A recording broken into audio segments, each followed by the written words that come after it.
नाज़रीन सरापर खिताब से मुखातिब है। पाकिस्तान में सियासी मैच इंतहाई दिलचस्प हो गया है। मैच फंस गया है, बिल्कुल फंस गया है। सदर पाकिस्तान आरिफ अलवी साहब ने मुकम्मल तौर पर रस्सी फेंक कर घसीटने का सिलसिला जारी रखा हुआ है। हुकूमत लंबी पड़ गई है। उन्होंने हाथ जोड़ दिए कि सदर साहब बराए मेहरबानी को रहम करें, कोई रहम करें हमारे ऊपर और कौमी असम्बली का इजलास बुला लें। 36 घंटे रहते हैं, 36 घंटे रहते हैं सदर पाकिस्तान। मुकम्मल तौर पर आरिफ अलवी साहब इनकारी हैं कि मैं किसी भी तौर पर सेशन नहीं बुलाऊंगा। ये एक खौफनाक किस्म का आईनी बुरान पाकिस्तान के अंदर खड़ा होने वाला है और पूरी दुनिया देख रही है कि हेड ऑफ द स्टेट, रियासत का सरबराह एक सेशन ही नहीं बुला रहा। इमरान खान वापस पाकिस्तानी अवाम की तरफ चला गया है। पाकिस्तानी अवाम के साथ इमरान खान ने एक दफा फिर टेक लगा दी है कि अवाम बाहर निकले और हफ्ते वाले दिन एक मैसेज पूरे मुल्क में एहतजाज होना चाहिए। हामिद मीर साहब भी साथ साथ डिस्कस हो रहे हैं। उनकी एक स्टेटमेंट है जो पाकिस्तान के सोशल मीडिया पर बहुत ज्यादा शेयर हुई है, उसके बारे में आपको बताते हैं। लेकिन मरियम नवाज शरीफ साहब पहली खातून वज़ीर आला पंजाब, लेकिन उनकी धड़ाधड़ वीडियोस आ रही है। हर आधे घंटे घंटे के अंदर धड़ाधड़ वीडियोस उनके सोशल मीडिया के ऊपर फेंकी जा रही हैं। कभी किसी खातून का दुपट्टा ठीक कर रही हैं, कभी थाने में जा रही हैं, कभी इधर से अंदर जा रही है, कभी उधर से उधर जा रही है, कभी सीढ़ियां टापते ऊपर जा रही है और धड़ाधड़ वीडियोस, यानी बैकग्राउंड म्यूजिक लगा हुआ है, पीछे वॉइस ओवर हो रहे हैं, इधर से एंगल बना हुआ है, कभी उधर से कैमरा लगा हुआ है, तो धड़ाधड़ वीडियोस यहां पर शेयर हो रही हैं और सोशल मीडिया पर फेंकी जा रही हैं बैकग्राउंड म्यूजिक लगाकर। ये समझ नहीं आती, दुनिया भर में पॉलिसीज बनाई जाती हैं, कोई पॉलिसी स्टेटमेंट दी जाती है, कोई इकदाम किए जाते हैं, अवाम को रिलीफ दिया जाता है। यानी समझ से बाहर है कि ये जो बैकग्राउंड म्यूजिक है, ये सुनकर जिनके पास रोटी नहीं है उनसे पेट नहीं भरता। जिन्होंने बिजली के बिल्स देने हैं, उन्होंने बैकग्राउंड म्यूजिक या फिर पीछे आवाजें या गाना और सीटियां वो सब कुछ सुनकर उनके दिल नहीं भरेंगे या वो बिजली के बिल्स नहीं अदा कर सकते। यानी वीडियोस देखकर वो उनके कल स्कूल में बच्चे जो स्कूल में नहीं जा पाते, वो स्कूल में नहीं जा पाएंगे। और पाकिस्तान के अंदर जो लाइफ सेविंग ड्रग्स हैं, मेडिसिन हैं, दवाइयां हैं, वो जो महंगी हो गई हैं, वो लोगों की पहुंच से बाहर हो गई हैं। जनाब, ये वीडियो से इनका मसला हल नहीं होगा। It's enough. ठीक है, एक दो वीडियोस आ गई, कुछ ऑप्टिक्स आपने क्रिएट कर लिए, लेकिन हर आधे घंटे, हर घंटे बाद एक वीडियो, फिर पीछे बैकग्राउंड म्यूजिक लगा हुआ, फिर ढोल बज रहे हैं, बिल्कुल गाने बज रहे हैं और वो लगातार सोशल मीडिया पर फेंकी जा रही है। इन समझ से बाहर है। इससे पहले नून लीग के बहुत सारी शख्सियात दिन में तकरीबन 8-8, 10-10 आकर प्रेस कॉन्फ्रेंसेस करते हैं। लोग यकीन माने टीवी देखना उन्होंने छोड़ दिया है। लोग टीवी के चैनल चेंज करके रेसलिंग देखते हैं। रेसलिंग जब पहलवान एक दूसरे को कुट रहे होते हैं, लोग वो जाकर देखते हैं। बार बार जब भी न्यूज चैनल लगाते हैं, नून लीग का कोई ना कोई चेहरा, कोई ना कोई बंदा आकर प्रेस कॉन्फ्रेंस कर रहा होता है और टीवी सारे मजबूर है, उन्हें दिखाना पड़ता है क्योंकि उन्हें ऑर्डर्स हैं कि आपने दिखानी है। और प्रेस कॉन्फ्रेंसेस वो दिखाए जा रहे हैं। उन सारी प्रेस कॉन्फ्रेंसेस का आप खुलासा निकालें तो एक खबर भी नहीं निकलती, एक वर्ड भी नहीं निकलता।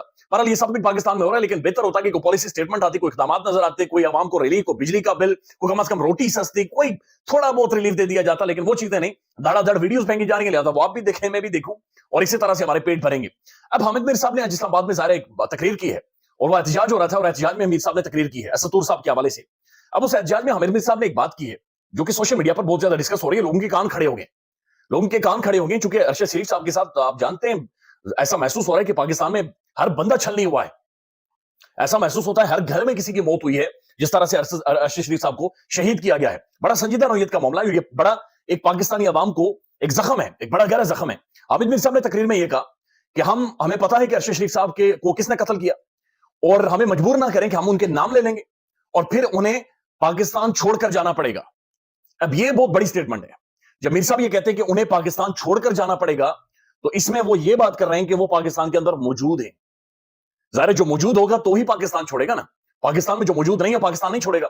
मर्डर उनका कीनिया के अंदर होता है, लेकिन मीर साहब ये कह रहे हैं कि हम उनके नाम ले लेंगे और उन्हें पाकिस्तान फिर छोड़ना पड़ेगा। तो इसका मतलब है मीर साहब ये कह रहे हैं कि वो पाकिस्तान के अंदर मौजूद है और मीर साहब ये भी कह रहे हैं कि हमें उनके नाम पता है। तो मीर साहब को ये नाम भी पता है और मीर साहब के मुताबिक वो पाकिस्तान में है और अगर नाम ले लेंगे पाकिस्तान से वो बाहर भाग जाएंगे, तो बड़ी खौफनाक खबर है, बड़ी खौफनाक स्टेटमेंट है। मीर साहब ने इसका तो खुलासा निकाल दिया, इसका तो पूरा क्रक्स निकालकर उन्होंने अवाम के सामने रख दिया है और सोशल मीडिया पर अभी खबर खुलकर डिस्कस हो रही है। लोग इसके ऊपर ज़ाहिर मुख्तलिफ राय और इसको लगातार शेयर कर रहे हैं और सवाल भी बाकायदे से पूछे जा रहे हैं। मीर साहब ने एक और ट्वीट किया है और हामिद मीर साहब ने खतरे की घंटी भी बजाई है।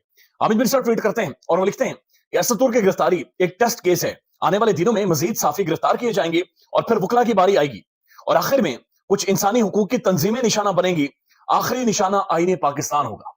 यानी मीर साहब ये कह रहे हैं कि आने वाले चंद दिनों में मजीद साफी गिरफ्तार होंगे, फिर वकला गिरफ्तार होंगे और आखिर में इंसानी हुकूक की तंजीमें यानी ह्यूमन राइट ऑर्गेनाइजेशंस भी उन्हें भी मुंह बंद किए जाएंगे, उन्हें भी पाकिस्तान से निकाला जाएगा, खामोश करवाया जाएगा और उसके बाद आईने पाकिस्तान फिर उसके ऊपर हमला होगा। तो ये बड़ी खौफनाक घंटी है जो हामिद मीर साहब बजा रहे हैं। और हामिद मीर साहब ज़ाहिर आप जानते हैं अथॉरिटी है, जर्नलिज्म में उस्ताद है और ज़ाहिर ही नोज, आई मीन वो जानते हैं पाकिस्तान के हालात को भी, पाकिस्तान के सारे हालात वाकयात को भी।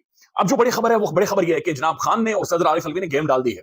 खान एक तो पाकिस्तानी अवाम के साथ, इमरान खान ने टेक लगाई हुई है, पाकिस्तानी अवाम के साथ खान की दोस्ती है, और खान बिल्कुल भी एक कदम भी पाकिस्तानी अवाम के बगैर आगे नहीं बढ़ रहा। यानी इमरान खान की कोई भी स्टेटमेंट होती है उसमें पहला लफ्ज पाकिस्तानी अवाम, उसमें पहला लफ्ज कौम, कौम को ये बता दे, कौम को मेरा पैगाम पहुंचा दे। जिस तरह से वो आवाज आती थी ना, मेरे पाकिस्तानी हो, तो वो बात ही यहां से शुरू करता, अच्छा मेरे पाकिस्तानी क्या कहेंगे, मेरे पाकिस्तानी यहां से आगे क्या करना है। तो वो जो भी बात करते हैं इमरान खान साहब, जो साफियों से मुलाकात हो या वकला से मुलाकात हो, उन्होंने कहा मेरी कौम को पैगाम दे दे, पाकिस्तानी अवाम को पैगाम दे दें। तो खान बिल्कुल कौम के साथ, उसने अपनी कंड कौम के साथ जोड़ी हुई है और बिल्कुल कौम के साथ खड़ा है। दूसरी तरफ कौम भी खान के साथ खड़ी है। 8 फरवरी को जो कुछ हुआ है हमने तो अपनी आंखों से देखा है, हमने तारीख देखी है कि इस कौम ने हक अदा कर दिया है।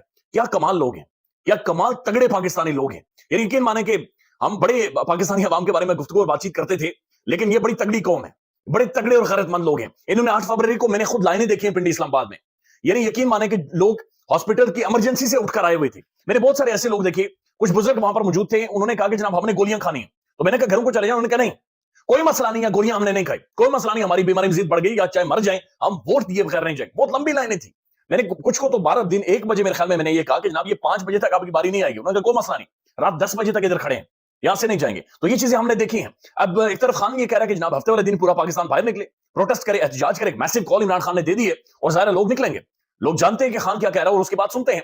दूसरी तरफ प्रेसिडेंट आरिफ अलवी साहब ने जनाब ये वाज़ेह तौर पर कह दिया कि मैं इजलास नहीं बुलाऊंगा, मैं कौमी असेंबली का इजलास नहीं बुलाऊंगा जब तक तहरीक इंसाफ के रिजर्व सीट्स का मामला हल नहीं होता। अब तहरीक इंसाफ एक लार्जेस्ट पार्टी है कौमी असेंबली के अंदर, और रिजर्व सीट्स आ जाएंगी तो एक तगड़ा ग्रुप, एक मैसिव ग्रुप कौमी असेंबली के अंदर बन जाएगा।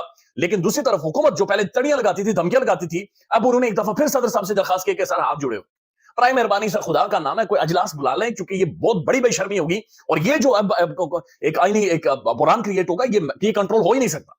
स्पीकर साहब ने कौमी असेंबली का इजलास बुला लिया, लेकिन उसकी कोई हैसियत ही नहीं है, उसकी कोई औकात ही नहीं है। और जाहिर है supreme commander of arm forces, head of the state of Pakistan, federation की अलामत, रियासत का सरबरा, सदर पाकिस्तान अगर इजलास नहीं बुला रहा तो फिर किसकी ताकत है, किसके अंदर इतना दमखम है, कौन इतने बड़े रुतबे पर मौजूद है या आइन किसी इजाजत देता है कि जनाब वो इजलास बुलाए।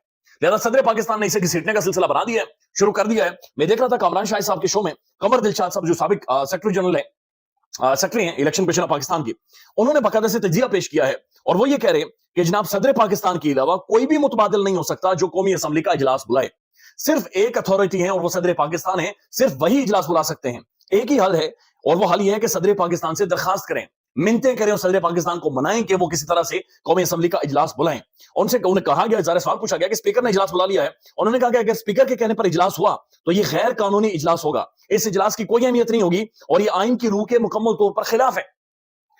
उसके बाद वो कहते हैं कि सदर के अलावा किसी का हक नहीं है कि वो इजलास बुलाए। अगर स्पीकर का जिक्र होता तो आइन के अंदर मुझे दिखाएं कि स्पीकर का जिक्र कहां पर है।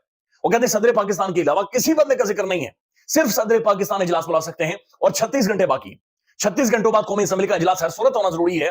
लिहाजा सदर पाकिस्तान के करे मैं इजलास नहीं बुलाऊंगा। अगर वो इजलास नहीं बुलाते और 21 दिनों का जो एक टाइम फ्रेम है, एक टाइम बाउंड है, उस दौरान इजलास कौमी असेंबली का नहीं होता तो खुद ही अंदाजा लगाने के मामला किस तरफ जाएंगे। एक तरफ अवाम सड़कों पर है, दूसरी तरफ मौलवी फजलुर रहमान साहब सड़कों पर है, खान जेल के अंदर से बात नहीं मान रहा और ये सारे मामला चल रहे हैं। उसी दौरान अगर कौमी असेंबली का इजलास भी नहीं होता तो फिर ये किस तरह से मामला समेटे जाएंगे, किस तरह से संभाले जाएंगे।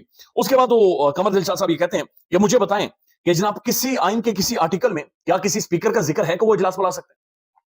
सिर्फ सदर Pakistan, only president of Pakistan, supreme commander of arm forces, head of the state of Pakistan. लिहाजा ये गेम फंस गई है और ये बड़े खौफनाक तरीके से फंस गई है और ये बहुत बड़ा बहरान पाकिस्तान के अंदर आने वाला है।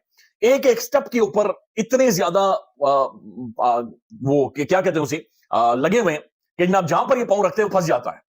यानी जगह जगह के ऊपर रस्से डालकर इन्हें वापस पीछे घसीटा जा रहा है, कोशिश कर रहे हैं वहां पर जाने की, लेकिन इन्हें जाने नहीं दिया जा रहा। लिहाजा ये मैसिव एक बहरान है, मुश्किलात है और ये बहुत ज्यादा मुश्किल होगा। इस तरह से चीजें आगे चल नहीं सकती। अब मुस्तफा कमाल साहब की आज एक ऑडियो लीक हुई है जिसमें वो ये कह रहे हैं कि पीपल्स पार्टी ने नून लीग को बताया कि जनाब बागी साहब के 60% मैंडेट जाली है, एमक्यूएम का जनाब 100% मैंडेट जाली है। वो कहते हैं जी बिल्कुल मेरी आवाज है, मेरी ऑडियो है, हमारे ही राब्ता कमेटी के इजलास से ये ऑडियो लीक की गई है और वो कह रहे हैं कि बिल्कुल हमें नून लीग ने ये बताया है कि जनाब पीपल्स पार्टी ने हमसे ये कहा कि हमारा 60% मैंडेट जाली है, लेकिन एमक्यूएम का 100% मैंडेट जाली है। खुद ही अंदाजा लगा लें, पार्टियों को खुद पता है, पीपल्स पार्टी को खुद पता है। वो 3 इडियट्स फिल्म में रणछोड़ छाछड़ किया गया है, वो पता सबको है, बस बताता कोई नहीं, या बताना भी शुरू हो गया। ख्याल रखिएगा अपना, अल्लाह हाफिज।